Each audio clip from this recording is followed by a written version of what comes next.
¿Qué sucede cuando el hombre más peligroso de la prisión más brutal del país se encuentra cara a cara con lo imposible? Javier El Martillo Vargas, un asesino condenado a cadena perpetua, fue enviado a la celda de aislamiento para ser quebrado.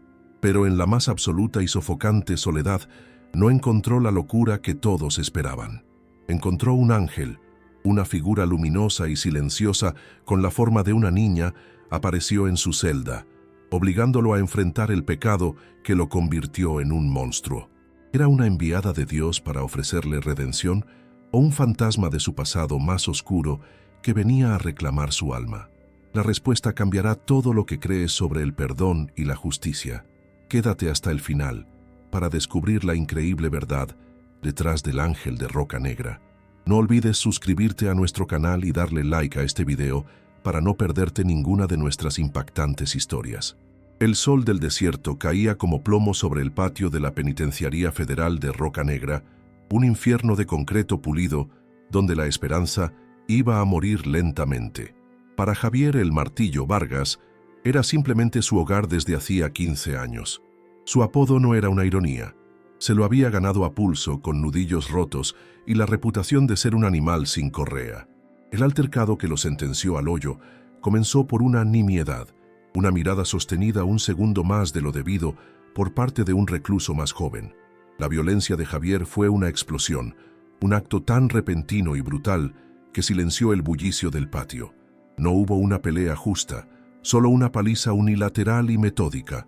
El sonido de huesos crujiendo bajo sus puños fue un lenguaje que todos en Roca Negra entendían a la perfección. Mientras los guardias lo reducían y lo arrastraban por los pasillos estériles, Javier dejó atrás el caos del mundo exterior. Una sonrisa torcida se dibujó en su rostro ensangrentado. No sentía remordimiento, solo el vacío helado que únicamente la violencia parecía llenar. El ala de aislamiento, conocida como El Hoyo, era un universo aparte, un lugar diseñado para desmantelar el alma pieza por pieza. El sargento Acosta, un hombre cuya expresión parecía tallada en la misma roca que la prisión, lo recibió con una indiferencia profesional que era casi peor que el odio. Le quitaron la ropa de recluso, le dieron un mono naranja y lo empujaron a una celda que era una caja blanca y sin alma. La pesada puerta de acero se cerró con un eco metálico y final, y el mundo desapareció. Los primeros días fueron una guerra silenciosa contra la nada absoluta.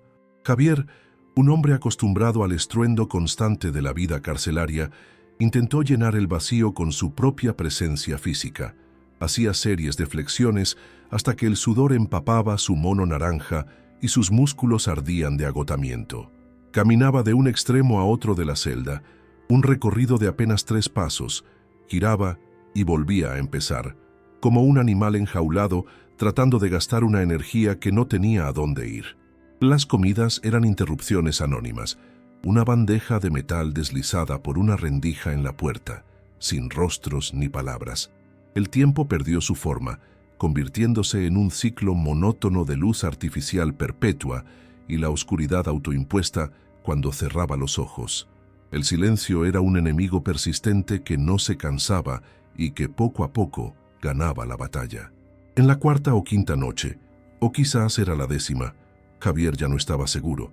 La gruesa armadura de cinismo que había forjado durante décadas mostró su primera fisura. El silencio ya no estaba vacío. Comenzó a llenarse con los ecos de su propia vida, los que la rabia diaria mantenía ahogados. Cuando el agotamiento finalmente lo vencía, la oscuridad detrás de sus párpados se poblaba de espectros. No eran los fantasmas de los matones que había dejado rotos en el patio. Eran sombras mucho más antiguas y dolorosas. El rostro de una mujer, el espectro, como la llamaba en sus pesadillas, desfigurado por un dolor que trascendía el llanto. Y junto a ella, el recuerdo fragmentado de unas manos pequeñas y un golpe seco. Eran sus demonios personales. Y ahora, en el hoyo, llamaban a su puerta.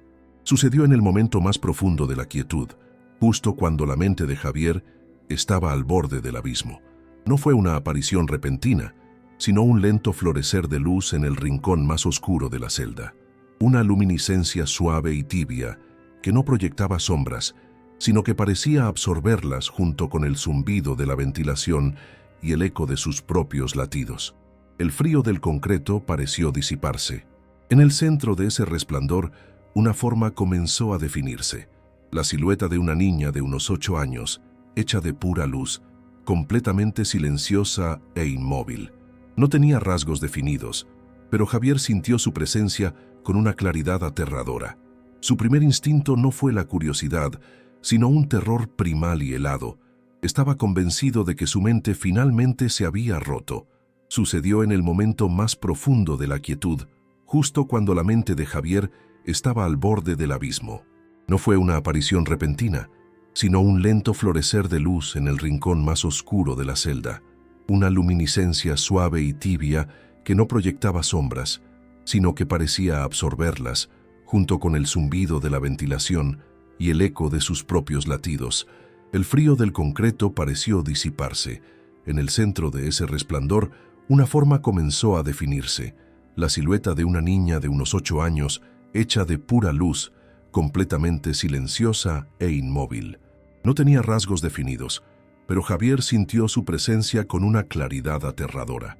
Su primer instinto no fue la curiosidad, sino un terror primal y helado. Estaba convencido de que su mente finalmente se había roto. La reacción de Javier fue la de un animal acorralado. Se abalanzó hacia la puerta de acero golpeándola con los puños mientras gritaba con una voz ronca por el desuso y el pánico. «Apaguen las luces, sé que están ahí. Dejen de drogarme, cabrones». Sus gritos resonaron en el pasillo vacío, alertando al guardia de turno. En la sala de control, el sargento Acosta observaba el monitor con el ceño fruncido. Solo veía a Javier gritándole a una pared vacía, su cuerpo macizo temblando en un ataque de furia paranoica. Para Acosta, era un caso de libro. Psicosis inducida por el aislamiento. Otro animal salvaje rompiéndose en la jaula. Sin embargo, había algo en la crudeza del terror en la voz de Javier que lo inquietó profundamente. Anotó el incidente en la bitácora, pero no apartó la vista de la pantalla. La luz se desvaneció tan lentamente como había llegado, no con un parpadeo, sino disolviéndose en el aire, dejando a Javier en una profunda resaca de terror y adrenalina. Se quedó inmóvil durante lo que parecieron horas, con la espalda pegada a la fría puerta de acero, escudriñando la oscuridad del rincón. ¿Había sido real? ¿O eran los primeros temblores de una mente que finalmente se derrumbaba bajo el peso del aislamiento y la culpa? Se aferró a las explicaciones lógicas, un truco de las luces fluorescentes, el agotamiento, la falta de estímulos, pero ninguna lógica podía explicar la paz antinatural que había descendido sobre la celda, ni la forma inconfundible de aquella silueta. Por primera vez en su vida, Javier el Martillo Vargas, el hombre que no temía a nada, sintió el pavor de no poder confiar en su propia mente. El informe del sargento Acosta llegó al escritorio del alcaide Morales a la mañana siguiente. Morales, un hombre pragmático que veía la prisión como un sistema de engranajes y problemas, lo leyó sin levantar la vista, con el mismo interés que le dedicaría a un informe de mantenimiento.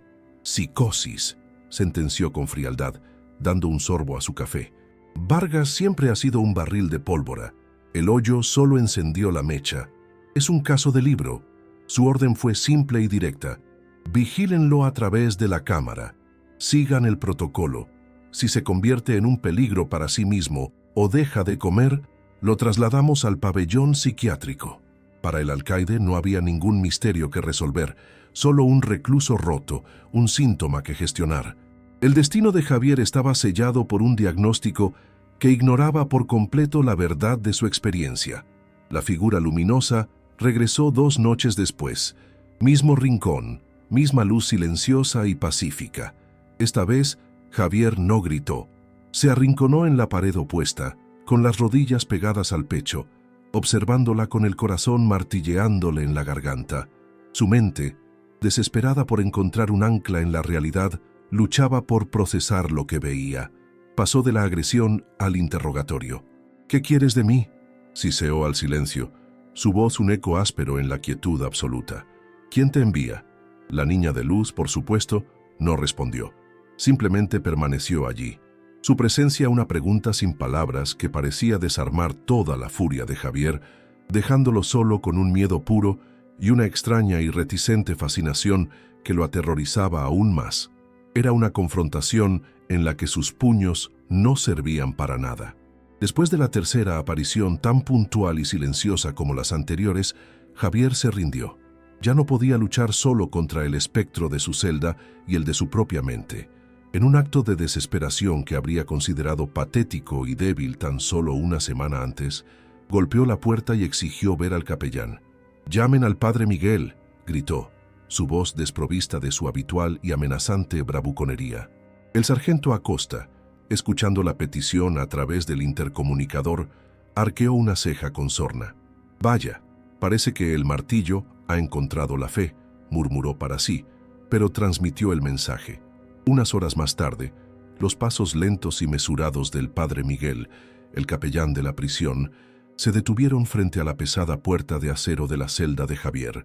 La puerta de acero se abrió con un chirrido agudo, revelando la figura encorvada del padre Miguel.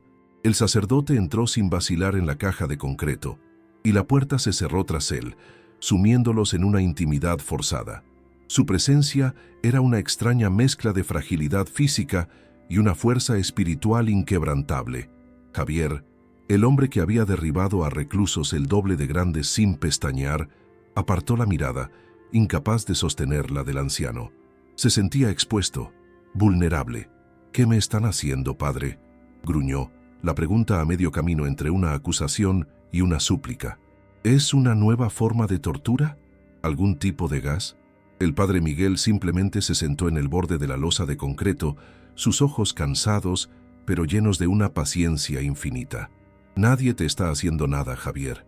Háblame. ¿Qué has visto?». Con la voz quebrada, llena de frustración y desprecio por su propia debilidad, Javier finalmente describió la visión. Hay una luz», comenzó, las palabras saliendo a trompicones. «Aparece en el rincón. No es una luz normal, padre. Es una forma, como de una niña». Hizo una pausa, tragando en seco como si cada palabra fuera un trozo de vidrio. «No hace nada, no dice nada, simplemente está ahí. Se queda quieta y siento que me mira, y cuando aparece, todo se queda en silencio. Un silencio que casi puedo oír».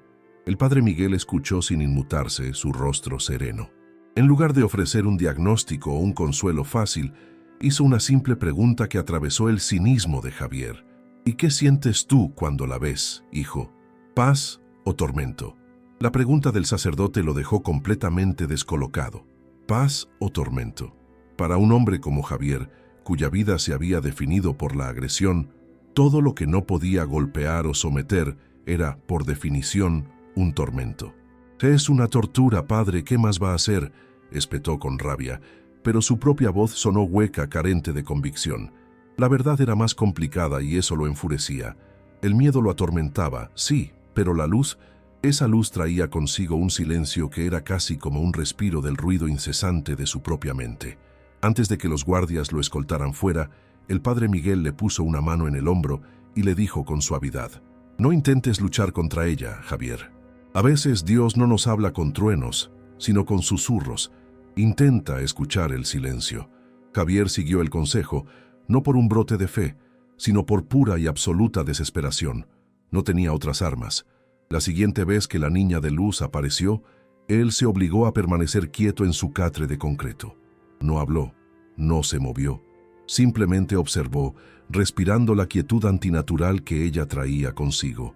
Y en esa calma forzada, los recuerdos ya no eran fragmentos confusos de pesadilla, sino escenas nítidas, dolorosamente claras, proyectadas en la pantalla de su mente.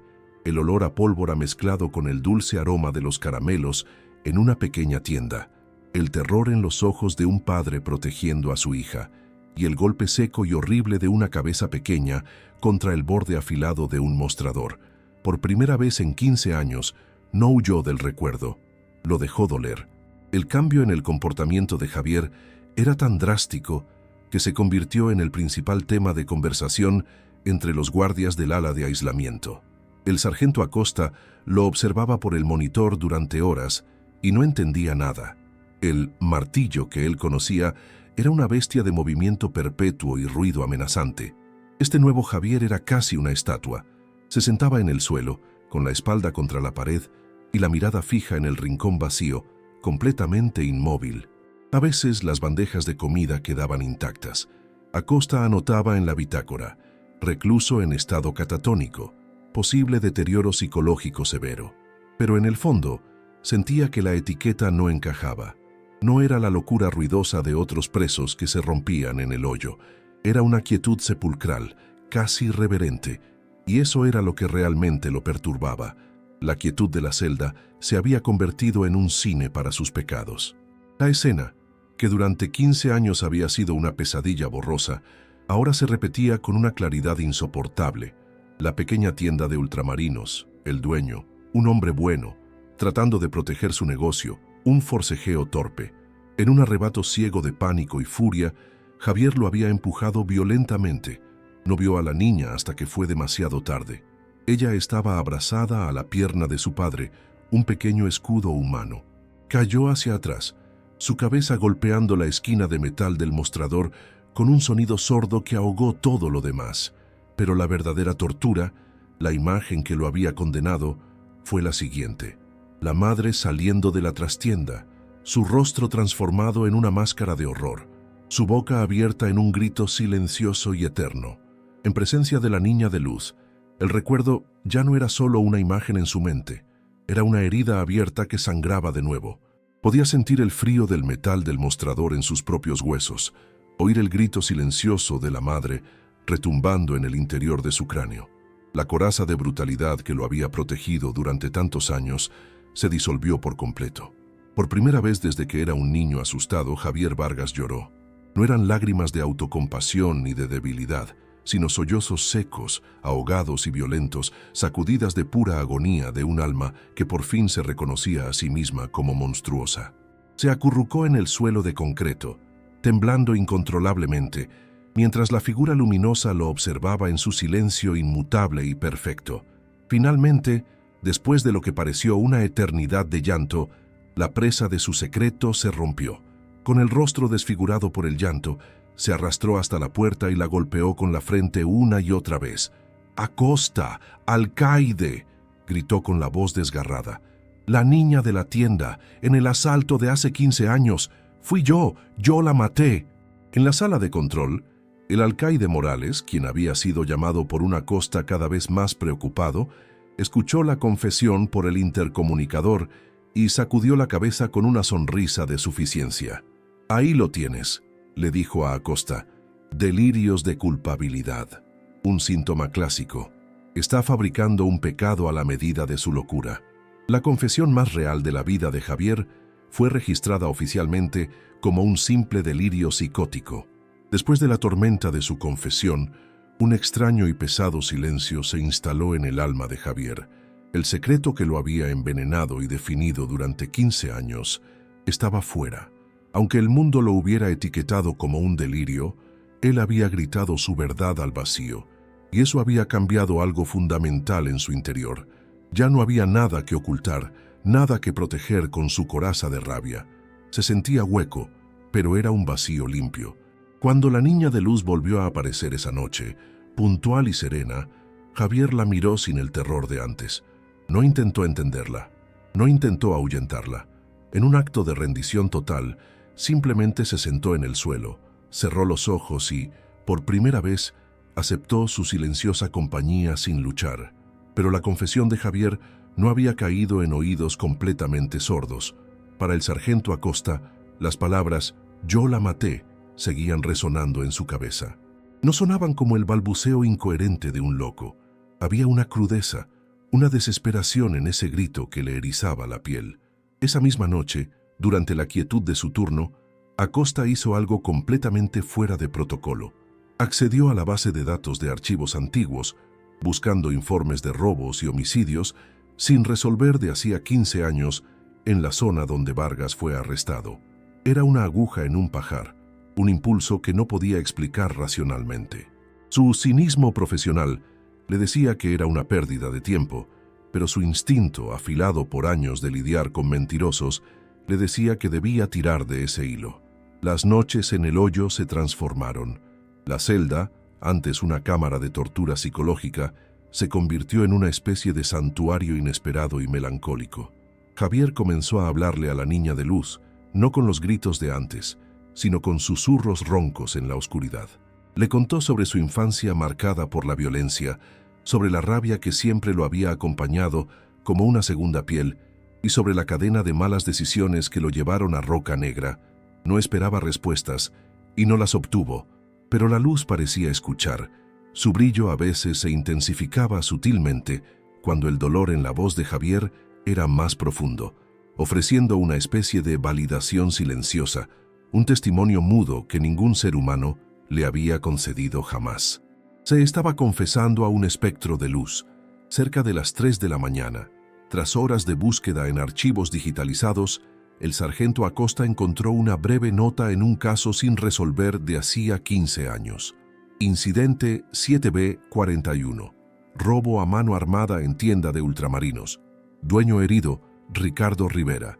Fatalidad colateral, Sofía Rivera, 8 años. Causa de la muerte, traumatismo cráneoencefálico por golpe contra objeto contundente. La fecha, la hora y el lugar coincidían con el historial de Javier. Un escalofrío recorrió la espalda de Acosta mientras leía la edad de la niña. 8 años. La misma edad que la aparición infantil que describía un hombre que acababa de confesar el crimen. Las piezas encajaron con una precisión aterradora. Ya no era una cuestión de locura. Acosta estaba presenciando algo para lo que no tenía nombre ni protocolo. Acosta cerró el archivo digital, pero la información se quedó grabada a fuego en su mente. Se sentía como el guardián de un secreto imposible, atrapado entre su lealtad al sistema y la abrumadora evidencia de algo que no podía comprender. El cinismo que lo había sostenido durante 20 años de servicio se había hecho añicos. Durante su siguiente turno, al pasar la bandeja del almuerzo por la rendija, se detuvo un segundo más de lo habitual. Vargas, dijo en voz baja sin la dureza de siempre, asegurándose de que nadie más escuchara. El padre Miguel me pidió que le dijera que reza por usted y también por el alma de Sofía. Soltó el nombre como una piedra en un estanque, solo para ver las ondas que provocaba. Fue una ruptura total del protocolo, un riesgo nacido de una extraña y nueva convicción. Javier se quedó completamente helado, con la bandeja de comida en las manos. Escuchar ese nombre, Sofía, pronunciado por un guardia, fue un golpe más real y contundente que cualquier puñetazo que hubiera recibido. Significaba que no estaba loco. Significaba que su confesión, de alguna manera, había trascendido las paredes de su celda y el desdén del alcaide. Por primera vez en 15 años, alguien en ese lugar conocía su pecado y no lo miraba con el desprecio esperado, sino con... ¿Qué era aquello en la voz de Acosta? ¿Una sombra de compasión? Esa pequeña grieta de humanidad en el muro de indiferencia de Roca Negra fue suficiente. Al día siguiente, Javier no gritó ni exigió. Con una calma que sorprendió al propio Acosta, solicitó formalmente otra visita del padre Miguel. Ya no buscaba respuestas sobre la visión, ahora buscaba respuestas sobre su alma. Cuando el padre Miguel entró en la celda por segunda vez, no encontró al animal enjaulado de antes, sino a un hombre esperando. Javier estaba sentado en el suelo, y en sus ojos ya no había furia, solo un cansancio infinito y una pregunta que lo consumía. «Padre», comenzó con una voz que el sacerdote apenas reconoció, tan desprovista estaba de su dureza habitual. «He sido un monstruo toda mi vida, lo sé, pero ¿puede un monstruo arrepentirse? ¿Puede un hombre como yo siquiera atreverse a pedir perdón?» Levantó la vista, sus ojos fijos en el sacerdote. ¿Es esta cosa que veo, esta luz, un ángel que viene a salvarme o un demonio que ha venido a recordarme que mi alma ya está condenada para siempre? El padre Miguel dejó que la pregunta flotara en el aire denso y cargado de la celda, reconociendo el peso de la encrucijada de aquel hombre. La redención no es un evento, Javier. No es un interruptor que se enciende o se apaga, respondió con una calma que parecía fuera de lugar en aquel infierno. Es un camino, y a veces, el primer paso en ese camino es simplemente ser capaz de mirarse al espejo con honestidad. No puedo decirte que es esa luz. Quizás es un milagro, quizás es tu propia conciencia abriéndose paso. Pero lo que importa no es el nombre que le pongamos, sino su efecto en ti. Te ha obligado a recordar a Sofía. Te ha hecho llorar por ella, y eso, hijo mío, nunca puede ser obra de un demonio. Pasaron las semanas, y la quietud de Javier se convirtió en la nueva norma en el hoyo.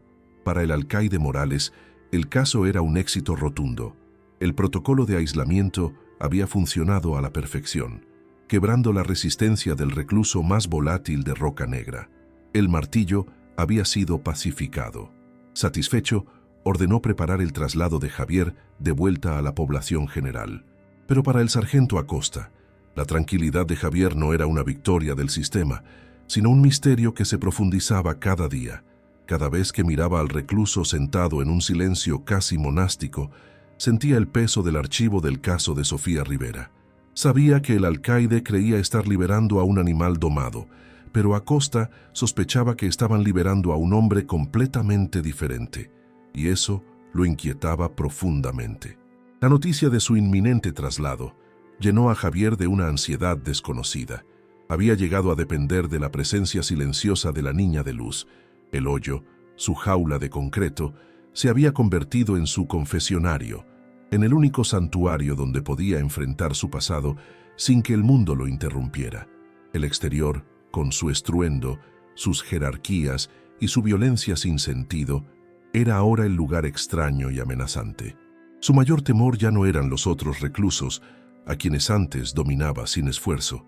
Su verdadero pavor era que al cruzar el umbral de esa celda, la luz no lo siguiera, dejándolo solo de nuevo con el eco de sus pecados, pero sin la presencia que le había enseñado a soportarlos. El día de su salida, el sonido del cerrojo al abrirse no sonó a liberación, sino a sentencia. Cuando Javier Vargas cruzó de nuevo la puerta hacia el patio principal, un silencio expectante se apoderó de la ruidosa multitud de reclusos. Todos esperaban ver al martillo de siempre, endurecido y quizás más furioso por los largos días de aislamiento. En cambio, vieron a un fantasma. Javier caminaba con los hombros caídos, la mirada perdida en el suelo de concreto, ignorando por completo las miradas desafiantes y los murmullos que seguían sus pasos. No buscaba a quien intimidar, no reclamaba su espacio. Parecía que intentaba volverse invisible, desaparecer entre la multitud. Esta pasividad, esta ausencia total de su característica agresividad, viniendo del hombre más temido de Roca Negra, era más desconcertante y aterradora para los demás presos que cualquier amenaza directa. No sabían cómo interpretar al nuevo monstruo. La naturaleza, incluso la de una prisión, aborrece el vacío de poder. La silenciosa abdicación de Javier de su trono de violencia dejó un hueco en la brutal jerarquía de Roca Negra, y los depredadores más jóvenes y ambiciosos olieron sangre en el agua. Apenas un día después de su regreso, un recluso conocido como Cuchillo, ansioso por escalar posiciones, lo acorraló en la fila del comedor. «Oí que el hoyo te ablandó, viejo», le espetó, empujándolo con fuerza. Todo el comedor se quedó en un silencio sepulcral, esperando la explosión, la inevitable y sangrienta respuesta del martillo. Cuchillos y tenedores se detuvieron a medio camino, pero Javier, en lugar de reaccionar, solo levantó la vista, y en sus ojos no había ni una chispa de ira, solo una profunda y agotada tristeza. La respuesta de Javier fue el silencio.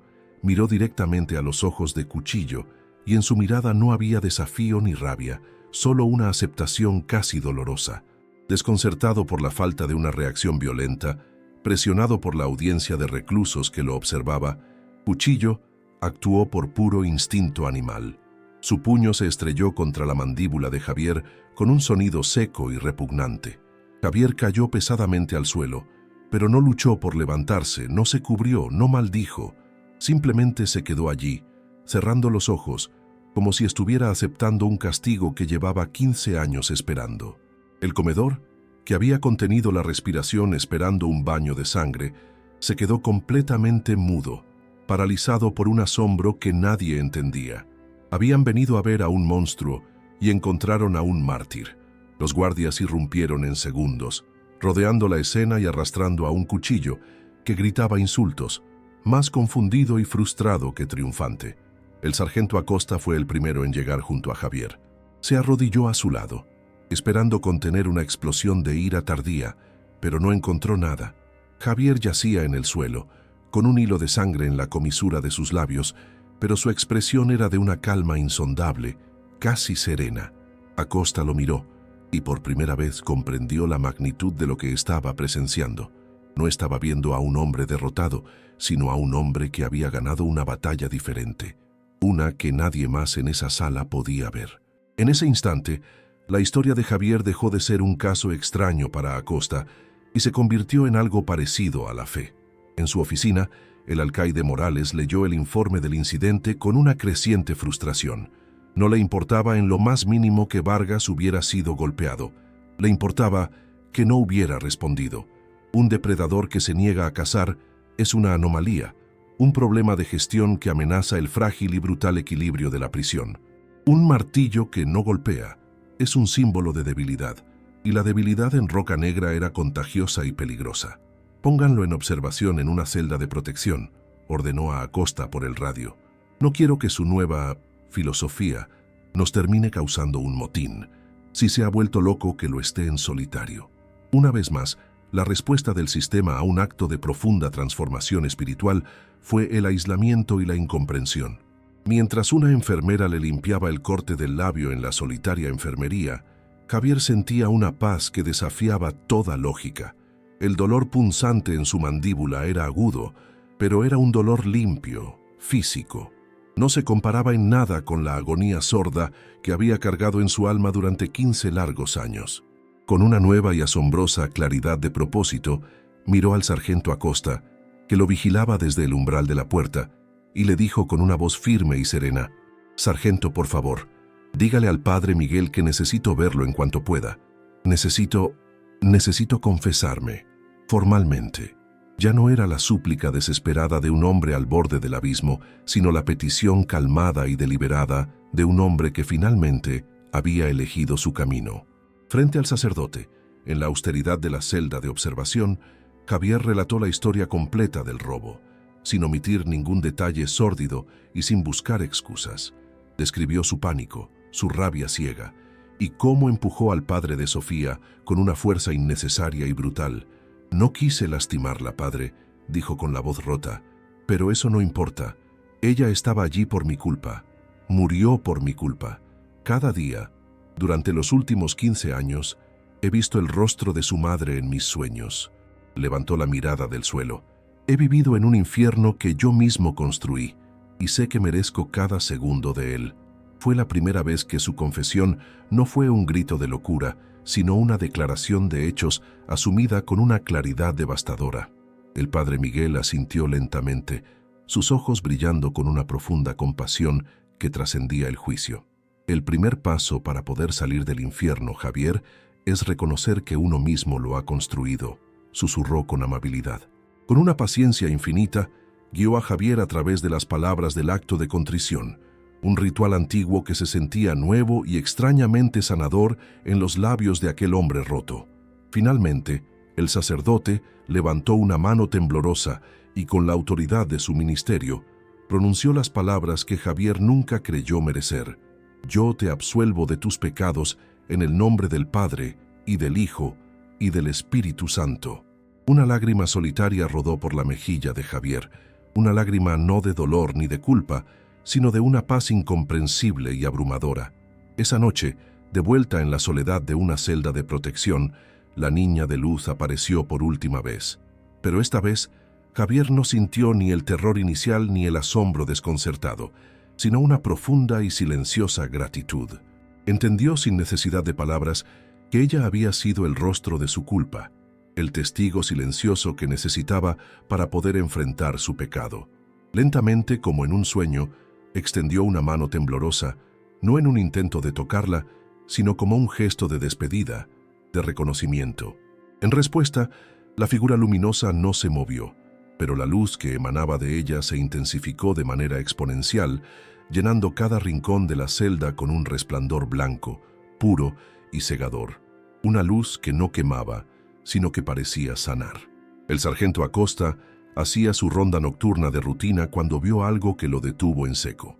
Por debajo de la puerta de la celda de Vargas se filtraba una luz blanca y potente, un resplandor sobrenatural que pulsaba suavemente, y no correspondía a ninguna de las luces del pasillo. El vello de su nuca se erizó. Se acercó a la mirilla, pero la luz era demasiado intensa para ver el interior. No era la alucinación de un preso, era real, y él era el testigo. En ese preciso momento, la última pizca de duda y cinismo en el alma de Acosta se evaporó. Sosteniendo el informe del caso de Sofía Rivera, que había impreso y guardado en su bolsillo, tomó una decisión irrevocable. A la mañana siguiente, no se quedaría callado. No dejaría que el sistema enterrara esto como un simple caso de locura. A primera hora de la mañana, ignorando la amenaza implícita del alcaide, el sargento Acosta se presentó en su oficina. Sin decir palabra, puso el informe del caso Rivera sobre el escritorio, junto a su propia bitácora detallando la confesión de Javier y la inexplicable luz que había presenciado. Alcaide, con todo respeto, Vargas no está loco. Estaba diciendo la verdad. Morales lo miró con una incredulidad que rápidamente se convirtió en furia contenida. ¿Me está diciendo que cree en fantasmas, sargento? ¿O es que el aislamiento también lo ha afectado a usted? Siseó. Esto es un disparate. Entierre este informe, Acosta. Entiérrelo ahora mismo o le juro que el que terminará su carrera en esta prisión será usted. La línea de batalla entre la conciencia y el sistema había sido trazada. A la mañana siguiente, Javier se despertó en su celda y supo con una certeza absoluta y tranquila que no volvería a verla. La presencia se había ido. La celda era de nuevo solo una caja de concreto y acero, pero el silencio era diferente. Ya no era un silencio opresivo lleno de ecos y culpas, sino un silencio limpio, simplemente vacío. Sintió la ausencia de la luz como un amputado siente la ausencia de un dolor crónico, una paz hueca, pero innegablemente real. La carga que había arrastrado como un ancla durante 15 años se había levantado.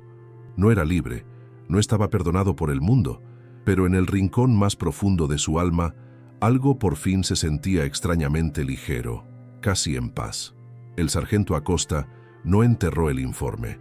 Esa misma semana, en un acto de insubordinación silenciosa y definitiva, envió una copia anónima del caso sin resolver de Sofía Rivera y de sus propias notas sobre la confesión de Javier a una organización externa de derechos de los presos. La mecha estaba encendida. Unas semanas más tarde, la prisión recibió una notificación oficial. Se abriría una investigación externa sobre las prácticas de aislamiento prolongado en Roca Negra y específicamente sobre la confesión desatendida del recluso Vargas.